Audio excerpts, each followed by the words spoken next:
Hello. Sorry for the delay. We It was had my some fault. some baby food problems. Had a baby Okay. food incident. Food everywhere. I figured we'd wait. Yes, thank you for waiting. That was nice of you. Well, I don't have anything to carry in this conversation today, so good luck. I'm not enjoying it still. I'll just put it that way. I'm not enjoying it I'm still. sorry. And it's I'm just like, I just want happy books. I just want books that take me out of depressing stuff. And then I'm reading a book about kids being abandoned, or a 13-year-old or 12-year-old who has to carry her whole family. And I'm like, I would rather not. So that is totally valid. Yeah. So I read stuff and it literally escaped my mind. And I was reading synopsises being like, and what happened in this chapter? I didn't know that person left. I didn't know this person showed up. I didn't know. And I had read it. So I don't know anything. So hopefully you guys have had a lot better experience. To be fair, like a lot of the times, and I think it's just Dickens, the way Dickens tells a story. A lot of the times I'll read a chapter and I'll be like, missing huge things that happened because like for whatever reason I somehow just like missed how he worded it, or I didn't understand like who someone was and how that relates. And so I have been heavily relying on like summarize, like cliff notes summarizing at the end of the chapter. So pretty much after every chapter I'm going back and looking, okay, what does cliff note say? What happened? Because there was one chapter that like somebody died and I didn't even realize they died. I think it was when Gridley died, and I was like, wait, he died? He died? I did not know that. See, I missed a lot. So like it's just like also the way the story is told. Sometimes like big things like get buried. Go under the radar. I don't know, like they're just told understated. And so I don't know. Have you they're like story? Mentioned once in a paragraph of description, you know? Yeah, maybe that's why I'm missing it, or I'm just like not intelligent enough. But have you ever heard the story of the musicians that would like ask for no red M&Ms? I think that's the color, and they put it in the middle of all of their tech stuff. And so if they saw red M&Ms, they knew that their tech section hadn't been read properly. And it kind of feels like that's with Dickens. It's like it's everything, and then it's this, and you're like, what? Like, that is not how to get your points across, let me say. Yeah. Sorry, I blur over. Oh. Yeah, I'm kind of having a similar experience. I'm still enjoying it like so much. I'm really enjoying the ride, but I also feel like I feel like my brain is a sieve and I'm missing a lot of things here. But I'm still enjoying it. I don't know. Something about his writing always just keeps me happy. He'll always throw in a fun description, or like just the way he describes the way people talk. And I think Tony mentioned this at one point. I think it was Tony, that names, Britain is really good at naming things. Maybe it was Tristan and the classics. He mentioned Britain is really good at naming things. And I was like, yeah, that made me think Dickens. That's so true. The names are definitely interesting. An interesting combination of names still. Yes. That's one of the things I like about Dickens is the names of his characters are often like kind of portraying something he wants you to get out of them and out of their character. So I just think he's got some of the funniest names in all of British literature, I think. Yes, they're so descriptive. Mm-hmm. But he's like, can't possibly be real names. Like, that's my only assumption. They can't possibly be real. No, I think they're very, very intentional. Like, they'll be often like combinations of two words, like turvy drop, Tulkinghorn, and they like it's like he mashes names together and makes another like a new name. Yeah, it just gives you a certain vibe about a person. Yeah, and he has like an amazing intuition about names and how he wants the name to kind of color your opinion about the character. Yes. Yep. It's true. If he named anyone like Evil Body, you'd be like, okay, this person's a villain. Like, you would know. Yeah, yeah. Sometimes it's a little on the nose. His name's a little on the nose, but it's something I like about. I just like it about him. Yes, it's over the top is what it is. Yes. Yeah. There was this scene where it was Chad Band talking, and he kept saying truth, but I was like, what is this word? It's Terewwth. Oh, yes. It wasn't until I listened to the audiobook that I figured out Oh. it's truth. That's what he's saying. I was like, what on earth? Yeah. But it just cracked me up when I realized that, Well, and Chad Band is kind of ridiculous, and like he's supposed to be a little bit like over the top and ridiculous, and like nobody actually listens to him, and so it's I think the way he delivers that word, like truth or something, I don't know. It's interesting how Dickens will write out the accent essentially, like he'll write out how someone's pronouncing the word as opposed to the word. Like you might get a word or get an author who says, oh, this is what they say, and they're from like Cockney or something, like, or they have a Cockney accent, and he'll actually write out the Cockney accent and how it's pronouncing things. Yeah. It just makes it harder for my brain too. That does not make things easy. Yes. Well, I'm glad I'm not the only one that's relying on Cliff Notes. Lou says she also is. Yes. And Penny says she'll reread this book. Yeah, I think on a reread, you would get a lot more knowing how the pieces fit. I think that's the hardest thing for me right now in this book is that even though we're halfway through the book, like I feel like there's not a lot of pieces that have come together. After 450 pages, it's kind of like really just still adding elements to this mystery. I was describing it to Christy like a tennis match. It's like that, and then you're like, wait, did the players change in the tennis match? Because you're like watching so many things at the same time. It's just mind-boggling how many different directions this takes you. Yeah. He keeps introducing more characters, like Victoria was saying, and like what Naomi was just saying, and that whenever there's a chapter introducing new characters, it tends to take me like actual days to get through the chapter, and then there'll come a series of chapters that are back to the other characters, and I can race through those chapters, but then we're introducing more characters, and that's why I didn't finish the last chapter, was because the chapter before it was introducing new characters or talking about minor characters as well that I just don't know as well. So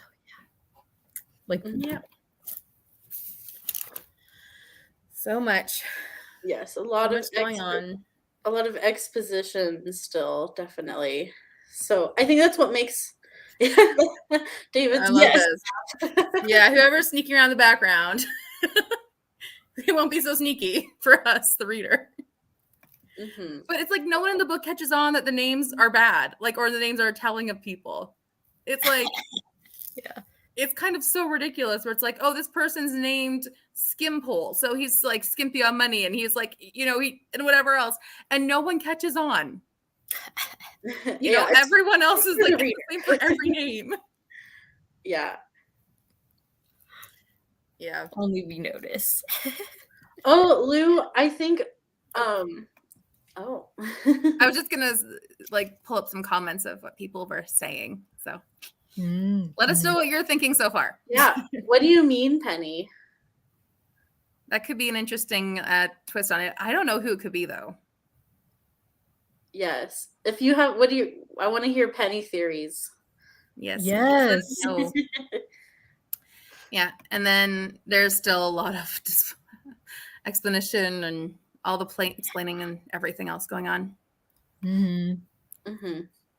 I read the Pickwick Papers recently, and Lou just mentioned that, and I totally can get the same.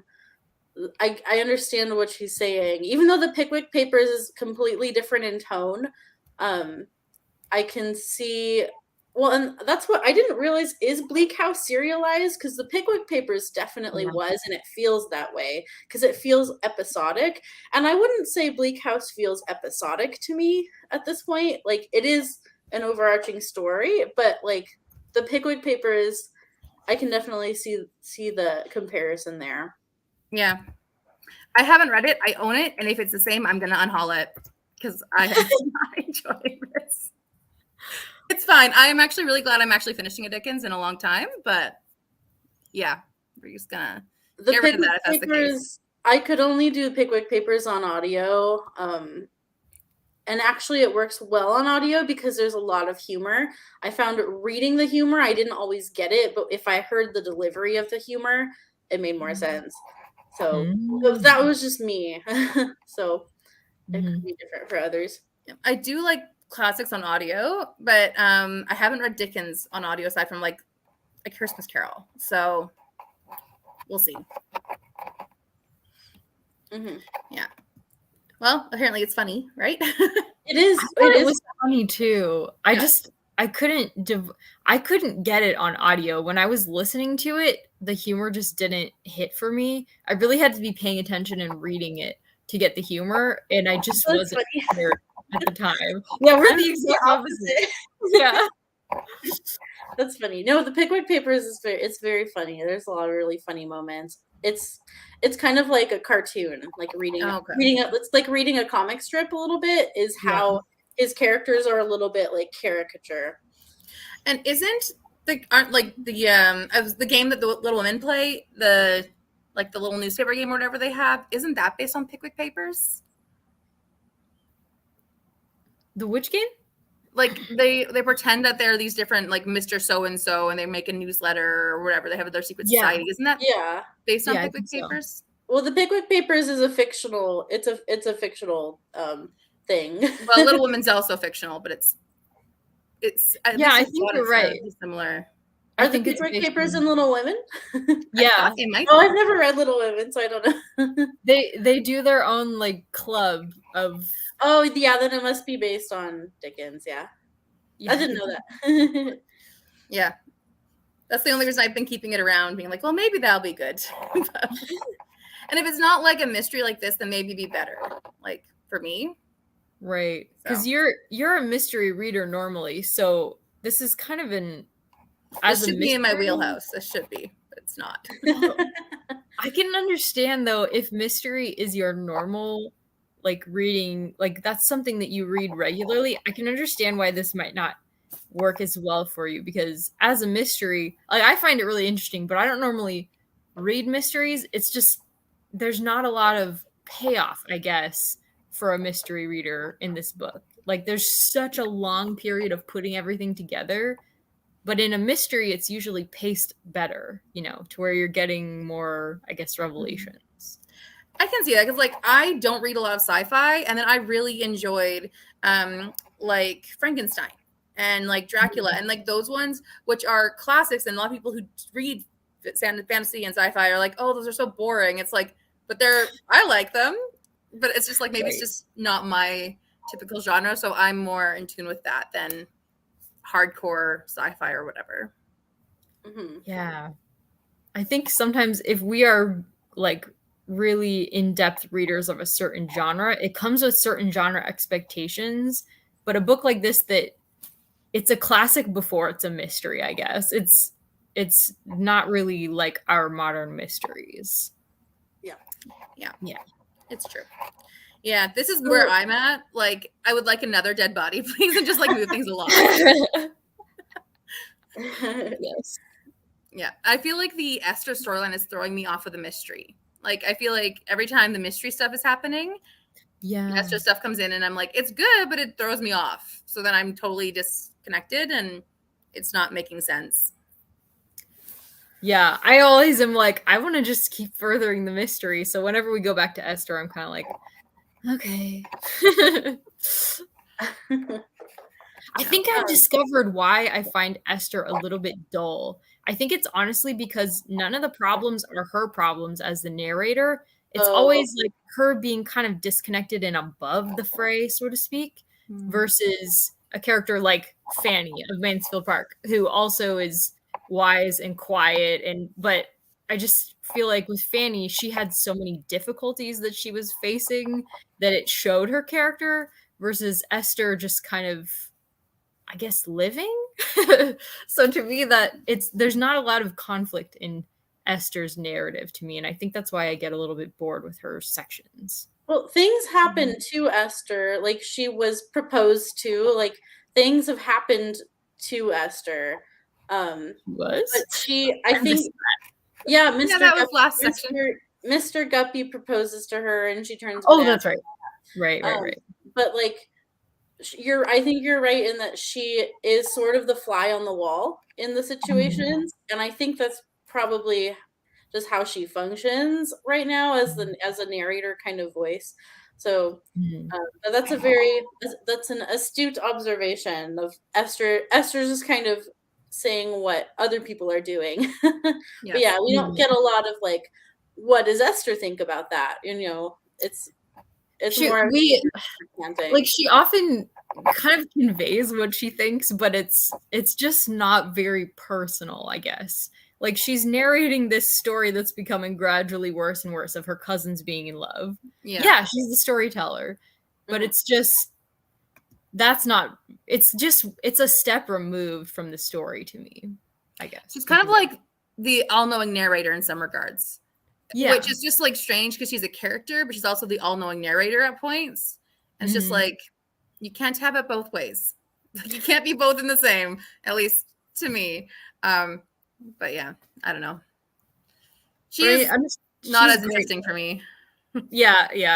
I mean, she's like a great person, but she's just not super interesting to read from. Yeah.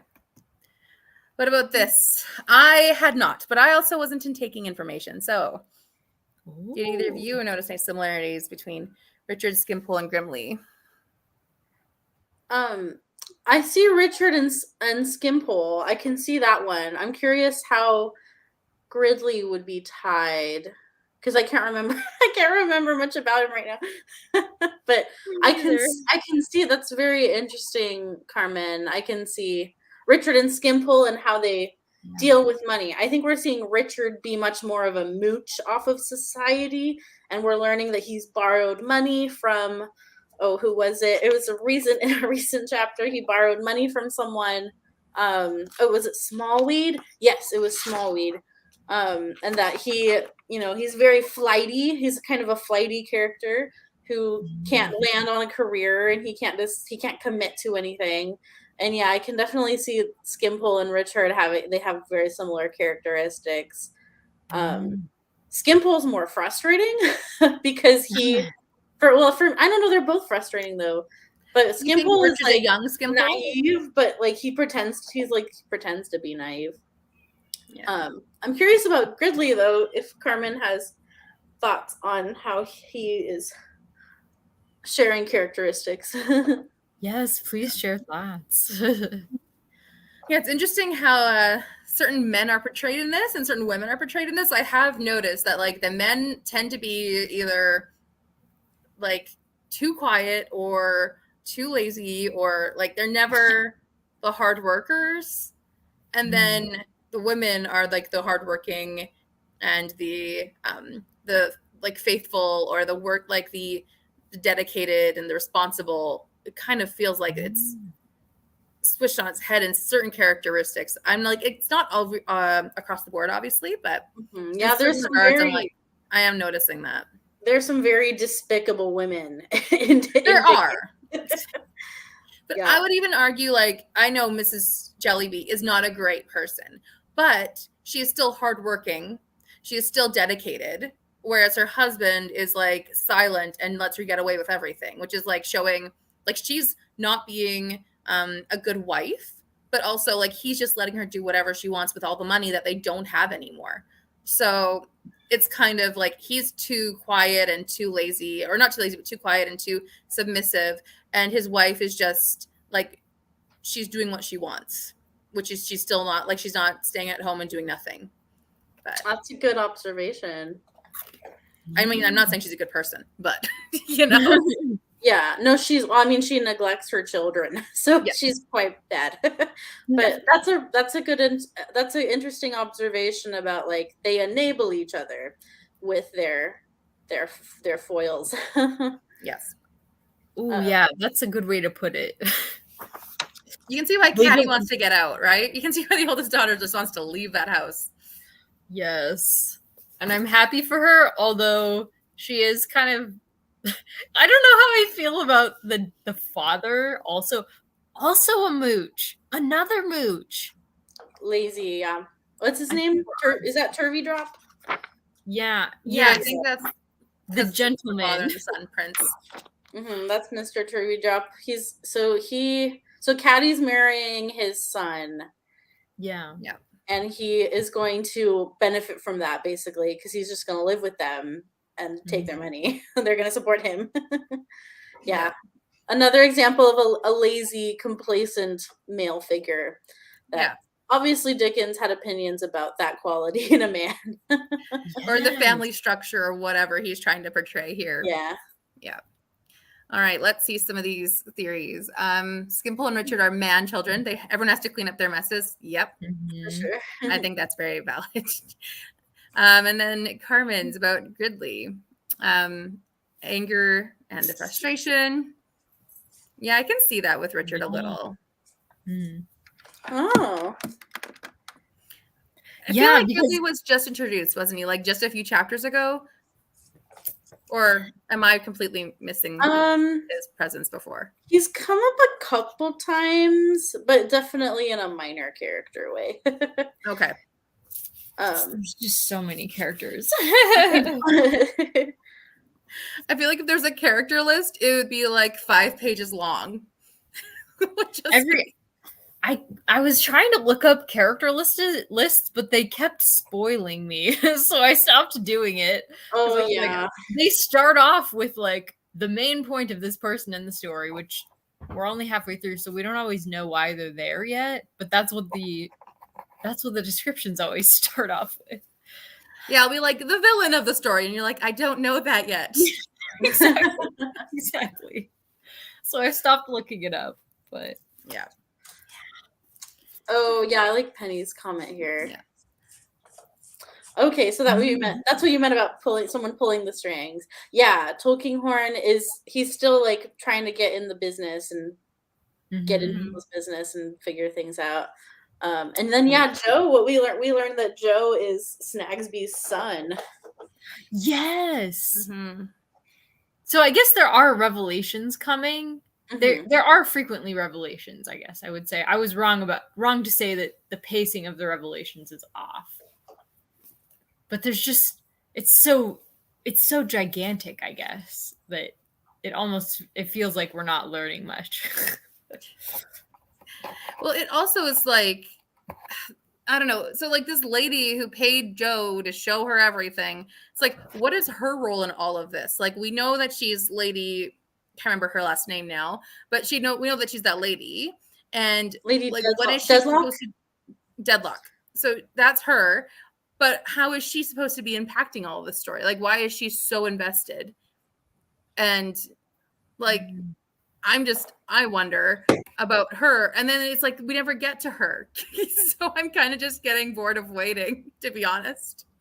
Well, like, I've read Wilkie Collins. So I've read Victorian mysteries before, and those ones are way better paced in the mystery regard than this one, at least for what I can say now, because there might be stuff that we might need to know later. Well, I think Lady Deadlock, he's been hinting that she has ties to Esther's origin story, because Esther recognizes, or like they have this like exchange when they're in church together, and it's like almost like Lady Deadlock recognizes Esther or knows something about Esther, and Esther sort of has this feeling of like, do we know each other? Like, what is this? She knows they're connected, but we're not sure how, and neither is Esther. And so that's the part of Esther's story that I've been enjoying, is like when she has these kind of like flashbacks of someone, or she sees someone that like reminds her of someone who was responsible for raising her, but we still don't know what they're hiding, and there's people around Esther that are hiding something from her about like who her parents are and what happened to her as a kid. So I'm very interested in that whole thing. I feel like this could be very Agatha Christie-like in certain ways. Like when you read an Agatha Christie novel, every sentence can have the most impactful meaning for the end mystery. Like it could be literally what color hat someone's wearing could be the reveal of who the murderer is. So you need to be paying very close attention to every sentence. And I feel like with this one, that's a great idea, but it's really long to pay attention to every single sentence because it might all come to a point where everything is so critical and is revealed, but it just is a lot of stuff to look at to be the whole big bow tie at the end, essentially. Yeah. Christie's mysteries, the reason she can do that with each sentence being impactful is because they're not very long. No, they're under 200 pages. Yeah. Yeah. That's a really good point.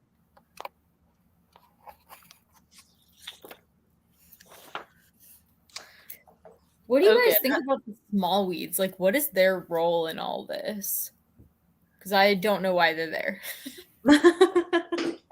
I don't remember them, so take this, Victoria.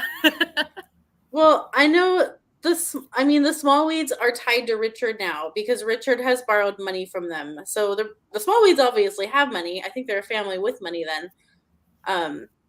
I also am trying to remember more about the smallweed. I remember the grandfather smallweed is sort of this like kind of not well. He's not being portrayed in a kind light for sure. And it seems like Judy, who's taking care of him, is just waiting for him to die.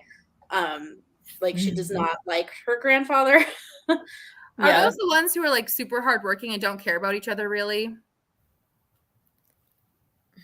Or am I mistaking their personality quirks? Not sure. I also can't remember a lot about the small weeds. Okay. All I know is that Richard has borrowed money from the grandfather, and the grandfather, if I'm wrong, tell me in the comments section because I think that's what happened. Okay, I honestly totally missed that about Richard. What was that? I'm sorry.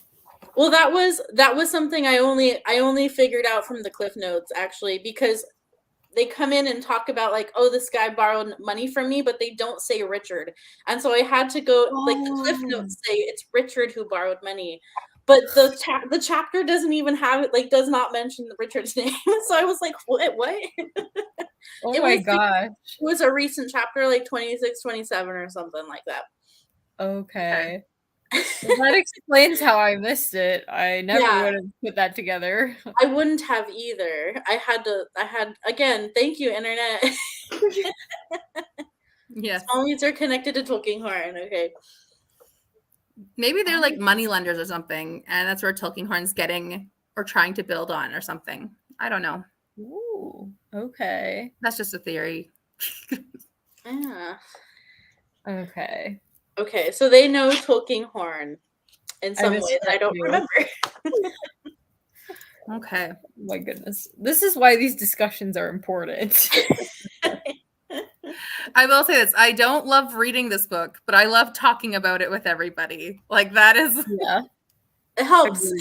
Yeah. It helps. Mm-hmm. I'm liking reading. I'm still enjoying reading it because I like Dickens' writing. But I have in this more like middle section, I have started to get a little bit of like fatigue with the story just not moving very quickly.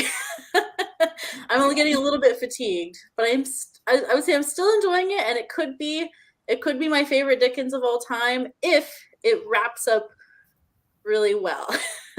Depending on the ending. If things start happening, rather than, we don't want this book to be like 90% setup, right? We kind of want to see some of the fruition of all the setup happening pretty soon here. Hopefully in our next section.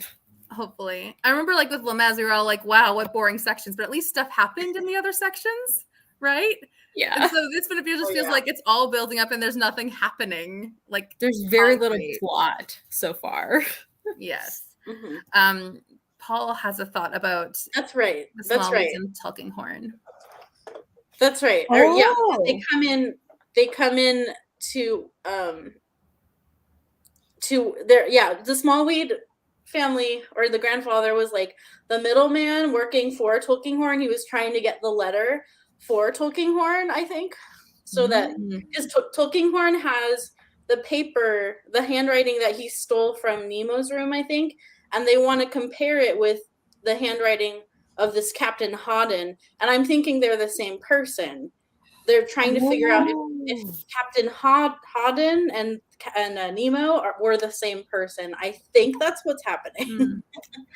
Okay. Yeah. That's making sense then. I'm kind of confused as to like why this guy's handwriting is like the crux of the whole mystery. Like, what is so important that he has written that is the crux of it? Or the fact that, like, if they can ID him through his writing, which I don't think they could do at this time in history.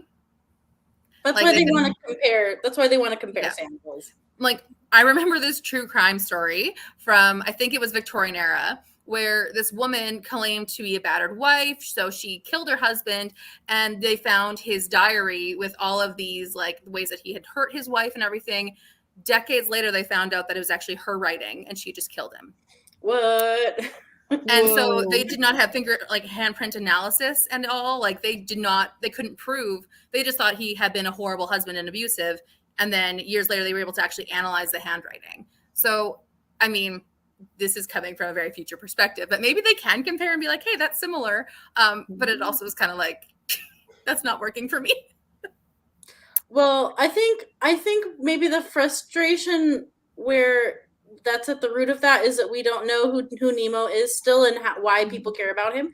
And I think that's probably what you're feeling of, like, why does this matter? Because we still don't know who Nemo is. But so I'm so glad for these smart people in the comments here. So Lady Deadlock recognizes the handwriting in front of Tulkinghorn. That's right. Yes. Remember that. I remember that. And Tulkinghorn wants to know why. Yeah. He wants to know what is her connection with him. That's why he's investigating. Wow. You guys are putting this together. I'm so impressed. It's a collective effort, Christy. We're all putting it together. I honestly don't remember the guy dying, so I'm sorry. I don't have an answer here. No, I don't know. It was Nemo was that only Nemo who was the first one who died? Well, Nemo was the first one who died. Jarndyce is alive. And he also is a funny character too, because he just kind of appears sometimes. He's like, hey, stuff's going on. Jarndyce is here. I'm like, how did you know to be here at this time? He'll show up randomly. Is still alive, I think. Right? Talking about pulling the strings, I feel like Jarndyce is doing that as well. I still am like, what the heck is this court case about? Yeah. Yeah, it's like completely inheritance, but at the same time, it's like what's going on for so many years. And if, like, my thought is, so they're in this court case for an inheritance divvying up, and yet Jarndyce is already living off of it and supporting many others with it. So why is there a court case going on if it's really just about who gets the money? Because he's already got the money. It's going to be gone by the time they figure it out. It's going to be gone before they ever figure it out. But yeah. Which is Dickens. I mean, that's his whole criticism of the court. Yeah. And just the paperwork and the red tape. Dickens is not a fan of red tape. And he lets you know that in his novels. This book is basically all about how red tape ruins people's lives and, like, stops people from living. And, like, Miss Flight is an example. Like, she's this crazy old lady who just, like, goes to court every day and waits for the results, and there's never any results. So it was near and dear to Dickens's heart, how the court and how law practice was at the time. Well, I will say this for Dickens: the hills he decided to fight on are still applicable today. And at least because he's such a well-known author, people can still read about it and get a different perspective. on things like court cases and people who are needy and vulnerable, different things like that. So maybe it will end up being he does tend to criticize on social issues, and he tends to have a purpose behind his books that is some kind of criticism. So maybe you're right. Maybe that's the whole purpose of this book. Yeah. And he has a heart for the poor and poverty, because that's always, especially like the children in poverty is a thing you see a lot in Dickens, and it's very, I think it makes me think it's indicative of like what Dickens cared about, like what he saw around him, and that he saw that the vulnerable are the ones that suffer, the ones that can't fight for themselves, the poor children, the 3 children who are orphans, and like the oldest one has to take care of them, is like the saddest thing. And then they are only going to see each other like once a month. I know, like that's generous. Oh, I'm gonna make sure they see each other once a month. Yeah, but they're thankful. Like they're thankful for the opportunity to make a living at all. But like this 12 or 13-year-old has to go make money for her like 5-year-old, and I don't remember their ages, but it's so sad. Yeah, not great. Well, when the little girl shows up to be Esther's maid, that was an emotional scene. It was like, I know. Yeah. It's a good thing she said no to Hortense, because Hortense seems like she flies off the handle. Hortense has got a temper, and I don't like her. Yeah. Ooh. All right, so some more comments. Blackmail would be an interesting element to this mystery. I think that would be an interesting element. Okay, so yeah, I also was kind of confused about why does Tulkinghorn have any say in any of this, and it's basically to manipulate people. So he's a bad guy. Yeah. Oh. He collects secrets. I see. That is very helpful. Thank you for that. Yeah, it is. Yeah, it's nice to get a different perspective on stuff. Yeah. Yeah, the comment section is fire today. Yes. I'm glad there's so many smart people watching, because I'm like, I just don't know anything. We need you. Yeah.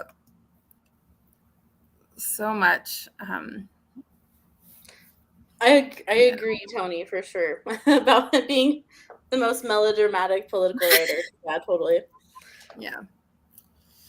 He's very he's not very guarded in his agenda, is he? Like it's just all out there. I mean, it's not subtle. It's not subtle it's at just all. all out there.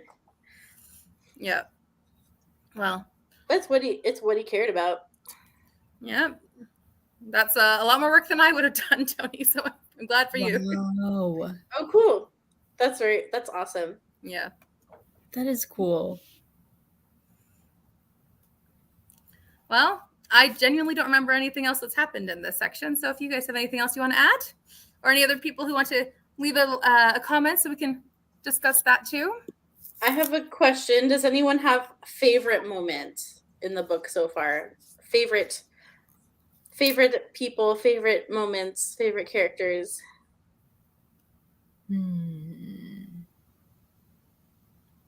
Naomi's like, no. I'm trying to think, and all the memorable moments are just sad. And I'm like, that's not a favorite moment. Actually, some of the sad moments are my favorite moments, because I think Dickens' writing shines when he's writing about sad things. Yes. Some of those are actually points that stand out in the book for me. If it was memorable moments over favorite, I could think of several memorable moments. Okay, let's do memorable. We can do memorable. I don't know. I remember all, like, especially the kids with their sister having to take care of them. That was a really difficult section. I mean, I work with kids. So for me to hear of like a 5-year-old who's been abandoned, it's impossibly hard for me. So yeah. All of those kind of stand out. Totally get that. And I was really unhappy that like Richard turned into being this like Skimpole character. when he came back and he's like, oh yeah, I own a bunch of money, and it's like you literally gave Skimpole money because he had a bunch of debts that he had to collect on, or that people are collecting on. Like, how is that any different than what you've just done? So I was really mad about that. Mm-hmm. Reading between the seams, that's one of my favorite moments in the book is the proposal scene and then Mr. Guppy being a baby about it afterwards. Because there's I don't know if anyone has this edition, there's illustrations as well, and there's a funny one of Mr. Guppy, like they're at the opera or something, and he's like looking up like all sad and moping at the opera, and he's just like looking up at Esther, and she's like, whatever. There's a funny illustration here and here. It's moments like that really make this book for me as well. Like it is so funny, even though it's really sad at parts. He does comedy and sadness like so well. Mm-hmm. Yeah. And I'm also intrigued by the mystery. So one of the parts that stood out to me in this section was that Mrs. Snagsby is like really paying close attention to her husband and Joe, and this whole thing with Mr. Tulkinghorn, when it calls her a ghostly shade, frilled and night-capped, following him around and just watching. Like, that to me is like, I'm watching too. I want to know too, Yeah, I think that chapter is also supposed to be, like, I think it's supposed to be funny because, like, Mrs. Snagsby is figuring out, like, it's almost read like this is obvious to other people, but Mrs. Snagsby is just figuring out that her husband has this secret. And I forget, the chapter title is also very, like, ironic.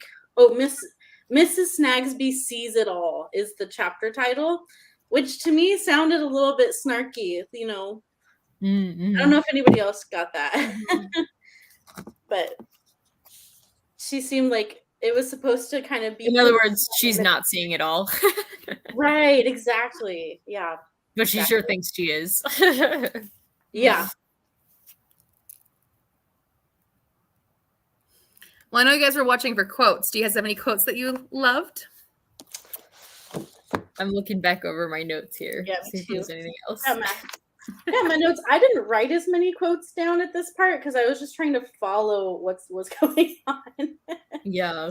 So I wrote a lot of summaries of chapters, but I didn't. Oh, well, maybe. Wait, what chapter did we start reading? 14 or 15? 15. Okay, so then, yeah, this one.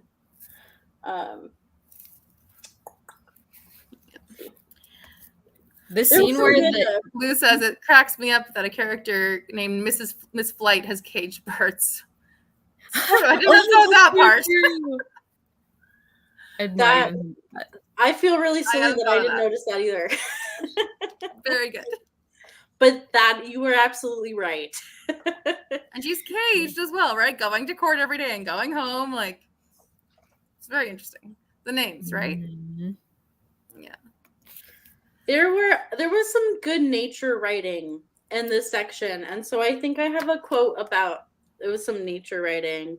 It was just like particularly beautiful, but it was maybe chapter 18.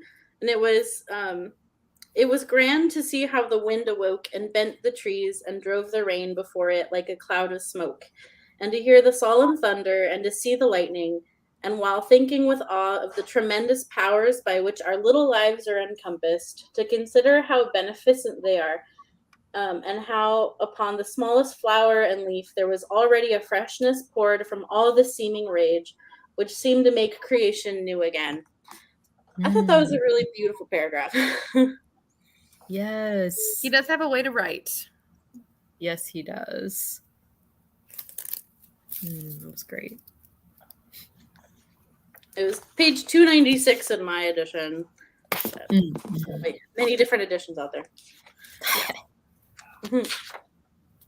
I think the scene where the engagement was broken off was also really like a big moment and really emotional. I keep mentioning these moments that are in Esther's narrative. Maybe it's not as boring as I was thinking. There's all these big moments that do happen there. Yeah.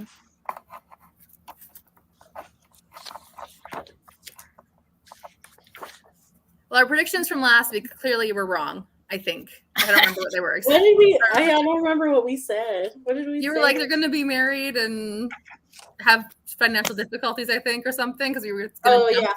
Well, no, thank goodness Ada is not married to Richard yet, because Richard does not know what he's doing. So yeah, I was thinking, oh, the difficulties that Victoria forecasted are happening. That's what I thought, oh, Victoria's forecast is true. At least they didn't get married. Some characters you just want to run away, and this is one situation you're like, I'm glad you ran away, or you just left that. Mm-hmm. Yeah, I don't like Ada. Seems like someone who has a good head on her shoulders more. At least we don't know a lot about Ada. She's not like, I don't know, she's not talked about a whole lot, just by Esther being like a friend of Esther's. But like, yeah, I'm like, stay away from Richard. He is like a loose cannon. Yeah. He said, and when Richard's like, involved. Richard's like, it's not as if I wanted a profession for life. Like, as soon as this court case finishes, I'll be provided for. It's like, yeah, no, that's not smart. So, what was the problem? Lazy man. Yeah. Did they not? Were they for some reason not wanting him to go into the army? Was that like a bad choice for some reason? I just thought that they had talked about it. Like, I remember reading the summary last time, and it said that they were like, they had talked about it and decided that medicine would be best for him. So I don't think it was anti-army. It was just, this is the one that would be best for you. Okay. I think it's just his flightiness that he keeps changing and spending money on different pursuits. Because he also bought a commission for the army, so there's more money being spent. Is kind of how I interpreted that. Okay, so it's not the profession itself; it's the fact that he's investing too much in several professions. I think so. I think he just can't commit. Right. Okay.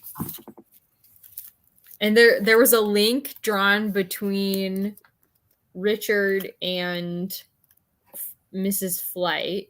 Miss Flight. Yeah, because she's not married. Right. What a fatal link was riveting between his fresh youth and her faded age, between his free hopes and her caged birds, and her hungry garret and her wandering mind. So when I read that, that's when I was like, oh yeah, Victoria's prediction is coming true. He's going to be a male. He's going to be a Mr. Flight. Like, that's what he's going to turn into. Going to court every day, waiting for his money. Yeah, Richard is all over the place. And I was actually just thinking, he is so entitled. Like, I was just thinking that word. He just thinks that he's due it. And it's like, what do you think that you're worth? Like, a bunch of people are thinking that they're going to get this money. Why are you special?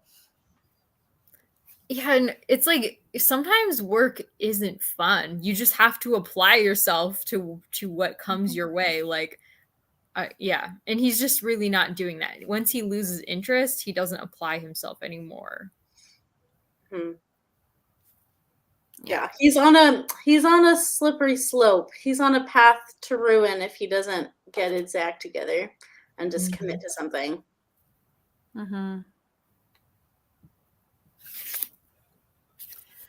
Yeah, I've heard of this, the purchase of commissions, especially from the Jane Austen era, right? So it's interesting how that plays a role in it, having to pay money to go do a job. Well, so basically it would have given him a higher rank in the army, is what I understand. So he would have started as an officer rather than an infantry. So it would have been something a privileged person could do, I guess. By the higher rank. Yeah, and it's interesting how all those things, like, I mean, I know I have a lot of Jane Austen era knowledge as opposed to Victorian, but like, you know, your family really dictated what your position would be, and like if you would get a job with someone, and it's like it was such favoritism and nepotism going through. And if you bought your way in, you could get a higher position, even though you might not be at all qualified for it. Like, it's just interesting how it took a while for that to change. game. Mm.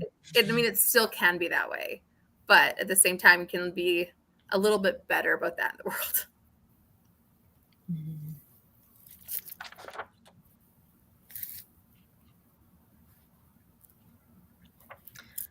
Any other things we want to mention? I'm kind of out. I'm out. It's all on you, Christy. Do you have anything else? Well, and rather than sitting here and watching me dig through this book, I'll just say that's probably enough for today. Yeah. Well, I hope the next section will get me a bit more engaged, because I mean, it could still get me, and I'm going to finish this book. It's going to be an accomplishment, even though I'm not loving it. But Yeah, you will at least have survived. Yes. yes. I'm sorry that you're still not liking it, though. I'm sad because it's a big book to not enjoy while you're reading. It's just a long one. So It's I'm hoping true. it gets better. I have owned this book though for like 5 years now, so it's about time I actually read it. And on top of that, like when we pick a group read, also if anyone's watching and has a suggestion for a future group read, let us know let us know below in the comments if you're watching after, or right now in the chat. We're thinking of a variety right now, but when you pick a book, you don't know that you're gonna like it or not, right? Like it's just you're picking a book unless you've read it before. So it's that 50-50, and essentially I got lucky with 2 years liking a book and 1 year not.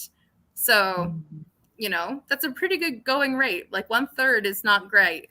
Of not great books is not a bad number. So I didn't really like Count of Monte Cristo, so I know you both didn't really love it, and I loved it. I love it. Well, it was a reread. Yeah, and Janelle did too, I remember. Yes. We were like split. We were 50-50. Yes. So you can't just predict if you're going to enjoy reading a book for the whole summer. Very true. Yeah. Well, then we will sign off if there's nothing else, but do leave us suggestions for future read-along books, preferably bigger books, so they're not going to be done within like a month, because I think we kind of like that idea. But yeah, let us know. So I guess we'll sign off, and then 2 weeks from now, next section. I don't remember what chapter we're ending off on, though. It'll be in the description box. I guess I could just check. We're finishing on 44? 43? Wow. I can't believe we're going to be that far. We're going to be pretty close to the end then. So yeah, thank you everybody for your insights. This was a really helpful discussion. It really was. Thank you so much. Very engaging and thought-provoking. I need to, go think. Go learn English again. But we'll see you all in 2 weeks then. All right. Bye. Bye. Bye, everybody.